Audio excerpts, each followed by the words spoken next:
New videos every day. Is margarine really healthier than butter? Is a healthy choice microwave meal really a healthy choice? Do foods labeled diet really help you lose weight? Can a food that says low fat or no fat still cause you to gain weight? Are foods labeled healthy or diet actually just junk foods in disguise? Are there any foods out there that won't make us fat and unhealthy? Are the diet fads and diet experts out there really trying to help us lose weight, or are they just trying to take our money? Are there foods out there that people often consider to be healthy, but that are really no more healthy than the junk foods and fast foods we all know to avoid? Have you ever wished someone would just tell you what not to eat? Well, in this video, that's exactly what I'm gonna do. I'm gonna count down the top items that you should definitely avoid and give you some simple alternatives you can substitute. The first foods you definitely don't want to be eating are margarine and canola oil. The thing you need to know about margarine is that these are partially hydrogenated oils, which is the same thing as trans fats.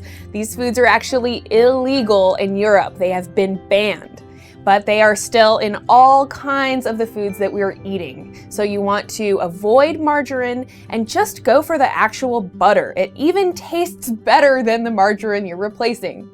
And the thing about canola oil is that it comes from often genetically modified crops. It's highly processed. If you can opt for coconut oil or an extra virgin olive oil, that's going to be a much better option. You can cook with it, you can spread it on toast, and it's going to be way more healthy than margarine or other canola oils. The next food you definitely want to try and avoid is processed meats, and especially processed sandwich meats. They are loaded down with chemicals and meat glue and other reconstituted food particles that will hopefully make that food seem more like natural meat. You'll be much better off to go to the deli section and buy some actual meat, even though then there are some chemicals added. Your best bet by far is to purchase the meat and cook it yourself, and especially grass-fed meats are always going to be more nutritious than grain-fed or corn-fed meats. The sodium nitrites that are found in most of our processed meats are also banned in Europe, and the only way to avoid those is going to be opting for some natural, real, whole, came from an animal meat. Soda and coffee. Between the caffeine and the high fructose corn syrup, these are definitely things that you should eliminate from your diet. You should know that water is really the only liquid that our bodies need. And when you're drinking soda or sports drinks and even coffee, this is excess calories and excess sugar that you do not need and that do cause weight gain. So of course, water is the #1 recommendation. You can even get creative and squeeze lime or lemon into your water. Then it will have the added benefit of being alkalizing. You could even add a little fruit juice or something like that to your water. Now, when you're drinking fruit juice, of course that's going to be better than coffee or soda, but you want to make sure and look at the label and make sure it doesn't have added sugar, it doesn't have high fructose corn syrup in it. Capri Sun and Sunny D and these different juice drinks actually contain a lot of added sugar, and if you're watching your waistline or even just your health, you want to try and avoid that as much as possible.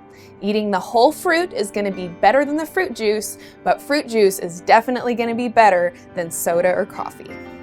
The next foods is one of my favorite foods to rag on, and that is white bread and any kind of white flour. So that's your hamburger buns, your pasta, your tortillas. The thing to know is that these spike your blood sugar, they're empty carbs that are going to instantly turn into fat in your body, and they're going to make you even hungrier a little while after eating them. So great things to substitute would be anything that is a whole grain or even a sprouted grain bread or pasta.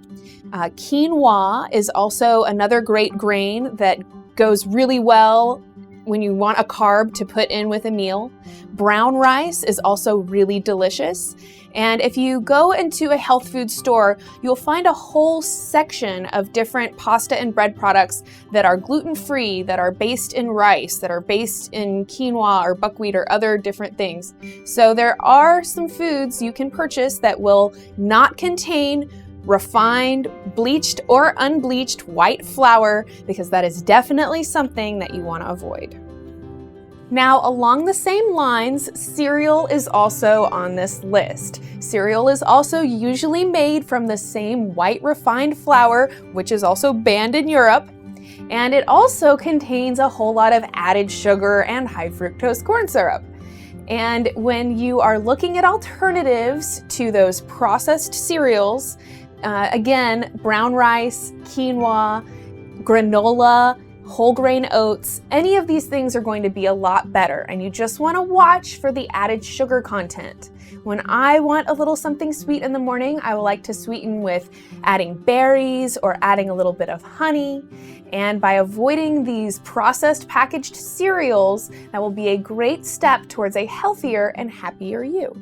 The next food to avoid is any pre-packaged or microwave meals. Now, of course, people eat these meals because they are oh so convenient, but you have to realize that when you are microwaving a meal or when you're eating something that is that processed or even that pre-cooked, you're losing most of the nutrient density. And as we remember, nutrients is why we eat in the first place. So if you're eating something without any nutrients, it's not going to fill you up. It's not going to make you feel good.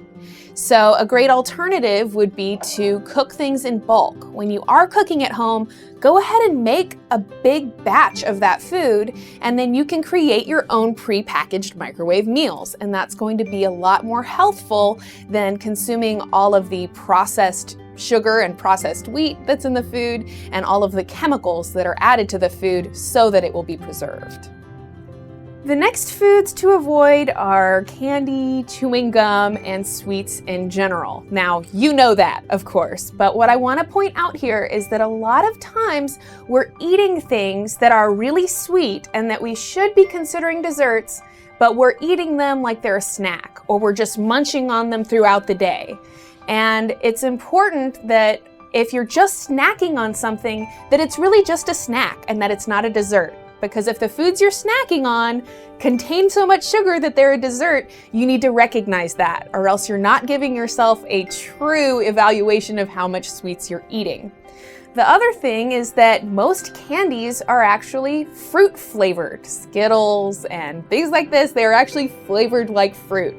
And because they contain so much high fructose corn syrup and so many sweeteners, it can take a little bit of time for your body to enjoy fruits as much as you enjoy candy. But if you even go 3 days eliminating refined sugar from your diet, you can kind of reset your sweetness sensitivity so that you will find that sweetness in the fruit. And eating the fruit is going to be so much more healthful. It's got fiber, it's got vitamins, it's got minerals, and over time your body will grow to crave fruit instead of craving candy. The next food to eradicate from your diet is artificial sweeteners, and that is the little blue and pink packets that you find on the table when you order tea or coffee.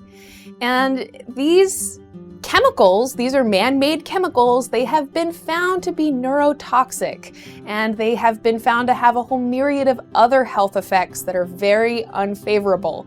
They also skew with your sweetness sensitivity, and they are loaded into lots of different diet, sugar-free foods. So you think you're not getting any sugar, but really and truly it's just an artificial sweetener, which is a lot worse. Now, granulated white refined sugar is not a whole lot better, but it is a little better than artificial sweeteners. Some good alternatives to white sugar and artificial sweeteners would be agave nectar or honey. Anything that is a more natural sweetener is always going to be better than something with a really long chemical name. If you enjoyed this video or found it useful, please share it with your friends on Facebook. And if you haven't given me a thumbs up already, I would really appreciate you doing so. Are they fattening us up? just the way they fatten up farm animals? Click right here. Have you ever wondered if they're purposefully adding chemicals to the food that make us addicted to foods and make us overeat? Click here. What are the top 10 superfoods that we actually should be eating more of? Click down here. What are the differences between whole and processed foods, and what does that mean for our health? You can click right here.